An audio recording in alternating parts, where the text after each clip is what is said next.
पाकिस्तान तहरीक इंसाफ का लॉन्ग मार्च आज वजीराबाद में सियासी रंग जमाएगा। आज लॉन्ग मार्च का 7वां रोज है। जुमे के रोज लाहौर के लिबर्टी चौक से आगाज हुआ था और मुख्तलिफ शहरों से होता हुआ आज वजीराबाद में पहुंचेगा। इस्तकबालिया कैंप भी लगाया गया है और आज 1 बजे वजीराबाद से आगे काफिला रवाना होगा। इसी पर बात करेंगे, सूरत हाल जानेंगे। हमारे नुमाइंदे हमारे साथ मौजूद हैं, लियाकत अंसारी और अब्दुल बासित। सबसे पहले लियाकत अंसारी से जानेंगे। लियाकत, बताइएगा आप किस जगह पर मौजूद हैं और आज काफिला कितने बजे आगे रवाना होगा?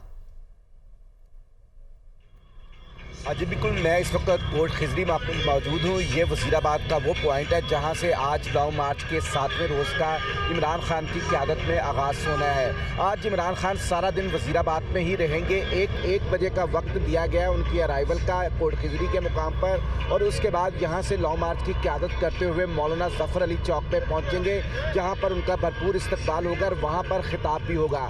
आज इख्तितामी खिताब जो तीसरा होगा वो ओल्ड कचहरी चौक में होगा और वहाँ पर ये लॉन्ग मार्च आज के दिन के लिए ख़त्म हो जाएगा। कल ये लॉन्ग मार्च का आगाज़ गुजरात से होगा, जहां वज़ीर आला पंजाब चौधरी परवेज़ लाई और मोनस लाई इस लॉन्ग मार्च के मेज़बान होंगे और साथ साथ तहरीक इंसाफ की क़यादत भी उनका इस्तकबाल करेगी। तहरीक इंसाफ की क़यादत जो कि इस लॉन्ग मार्च के साथ साथ चल रही है, आज 1 बजे प्रेस कॉन्फ्रेंस करके अपने आइंदा लाहेअमल का भी ऐलान करेगी। लिबर्टी चौक से शुरू होने वाला ये लॉन्ग मार्च जो है वो लाहौर के बाद मुरीद के, सादों की, कामों की और इस तरह मुख्तलिफ मुकामात से होता हुआ जो है वो आज वजीराबाद के इस मुकाम पर पहुंच रहा है। पीटीआई की क़यादत की हिकमत अमली में कदरे तब्दीली रोज़ कोई ना कोई तब्दीली नज़र आती है। जैसे उन्होंने लाहौर में एक भरपूर वक्त दिया और दाता दरबार तक जो है वो 5 से 6 मुकामात पर उनका भरपूर इस्तकबाल हुआ। तो गुजरांवाला डिवीज़न को भी उन्होंने बड़ा टाइम दिया, जिसमें सादोकी को कवर किया, कामोकी को कवर किया, गुजरांवाला शहर को कवर किया